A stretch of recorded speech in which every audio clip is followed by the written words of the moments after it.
Get the full essay, first link in the description. Jack London's novel, The Sea Wolf, is not a simple adventure story, but an indictment of soft intellectual civilization. Jack London creates two figures that couldn't be more different, yet they are bound together not only by their situation, but also by their own capabilities. Both have seen the world and realized that this modern world in fact suffocates under comfort and produces weak but civilized human beings. By reflecting on this novel, we will see that London's words paint a far more meaningful picture than at first sight, giving us clues about what is wrong and evolving into chaos nowadays. Humphrey Van Weyden, the protagonist, despises Wolf Larsen, the antagonist, and vice versa, yet they share a mutual respect for each other that goes beyond the physical realm. This Wolf Larsen, a character Jack London paints as an intellectual yet materialistic, brutal and wild, must be the enemy, not only for the others in the book, but also for the reader. Nonetheless, Larsen is only the enemy because he shows us what this world has turned into, a mirror of its own softness.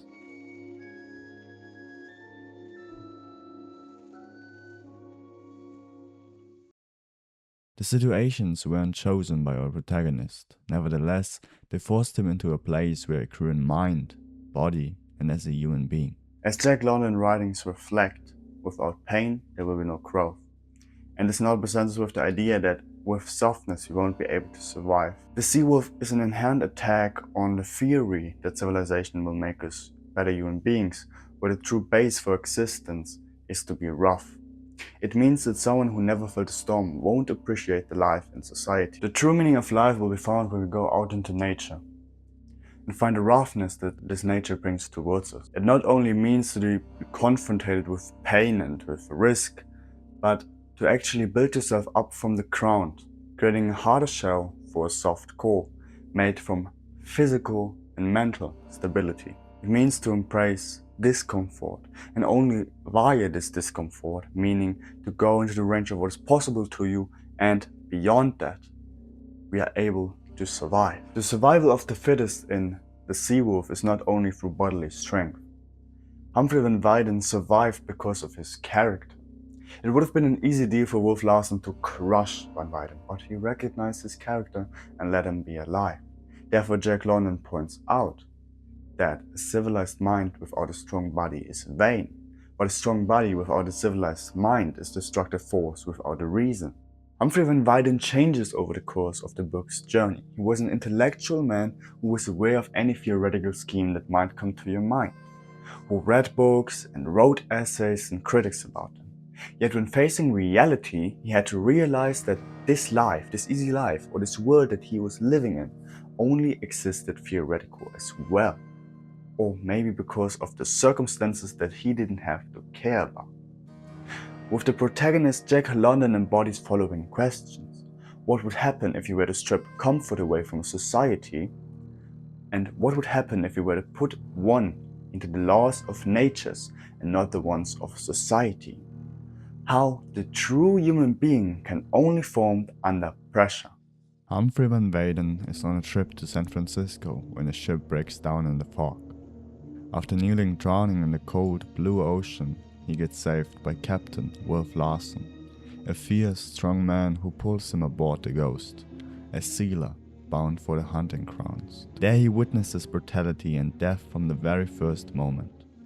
A man lies dying on deck in his death throes, ignored by all. Larsen calls Humphrey a pathetic, weak wimp and forces him to join as cabin boy. As Humphrey has no choice, he is also shown no mercy. Throughout the book we understand that Wolf Larsen is a destructive force, but yet his violence stems from nihilism and a wide array of beliefs or disbeliefs and values. Life, he says, is only a ferment that either eats others to get bigger or dies. And this shows in, for example, him playing cruel mind games with the crew.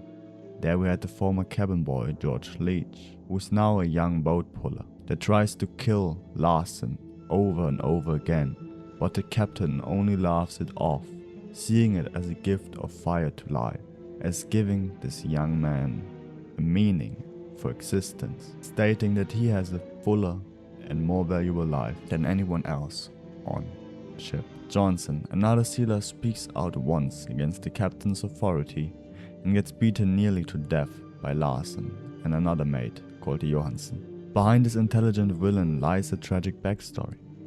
He was born Danish in Norway, was losing one brother after another, were abused by skippers and shaped by the harshness of the sea into a man who absorbed it all, who has sworn revenge. And later a ship arrives in the story. It is called the Macedonia, commanded by Wolf Larsen's only last brother, Death Larsen.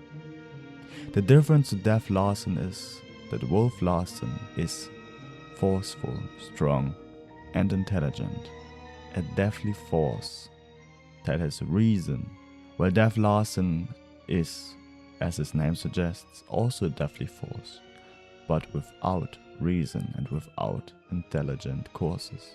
Wolf defeats him once, but the rivalry simmers on. And then near the coast of Japan, a small boat drifts into view. From it emerges Maud Brewster, a woman Humphrey knows from his old life as a critic of her work. And over time they will fall in love.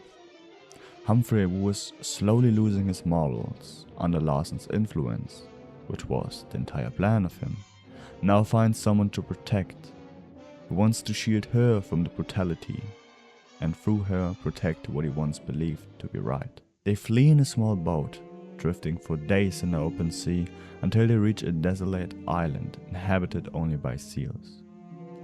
There they learn how to kill the seals for food, build shelter, and live in a fragile peace. But one morning, something unbelievable happens. The ghost strands on the beach, with only Wolf Larsen aboard. A brain tumor is slowly killing him. First the sight, then the motor skills and speech. And even in his final days, he sabotages their every effort to repair the ship, determined to be the winning firmament that only eats others but won't be eaten. And so he dies at last. Because the only thing that Wolf Larsen couldn't overcome was always death. Everything else seemed so small and so unimportant against this creature, against this wolf.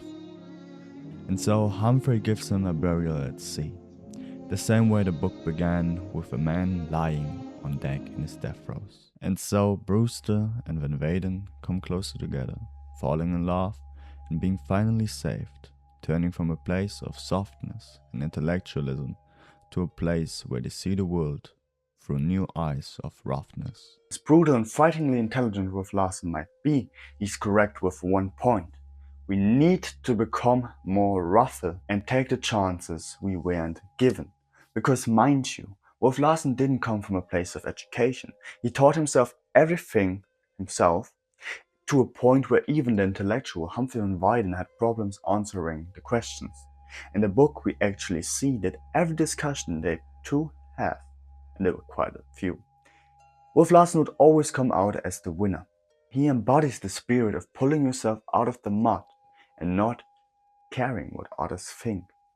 And in this world where everything is perfectly served to you, in this modern civilized world, you have perfectly served food, you have entertainment at your hand, more and more people are not taking the hard route but the easy route.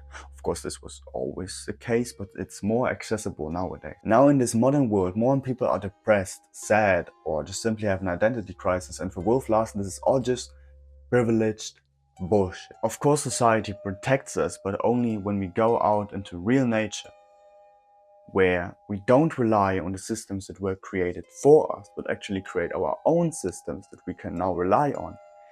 Then we will actually become happy. Nowadays, life isn't valued anymore.